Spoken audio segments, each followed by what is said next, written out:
نہیں ہے, جعلی ہی صحیح, سلیکٹڈ ہی صحیح, لیکن وزیر اعظم کے آفس پہ تو آپ بیٹھے ہوئے ہو. اگر آپ کو یہ پتا نہیں ہے کہ ہم جانتے ہیں آپ دباؤ میں ہیں, ہم جانتے ہیں آپ پریشر میں ہیں, اور اس دباؤ اور پریشر کی بہت ساری وجوہات ہیں, لیکن اگر آپ یہ نہیں جانتے کہ دباؤ میں, پریشر میں گریس کس طرح دکھائی جاتی ہے, تو پھر اگر آپ کے ارد گرد کوئی ایسے لوگ ہیں ان سے ہی مشورہ لے لو. لیکن خدارا وزیر اعظم کی کرسی کی ہی کوئی لاج رکھ لی ہوتی.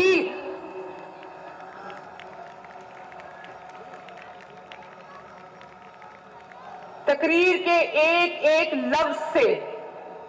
آپ کی حرکات اور سکنات سے آپ کا خوف جھلک رہا تھا, اور یہی خوف آج پاکستان کی عوام آپ کے چہرے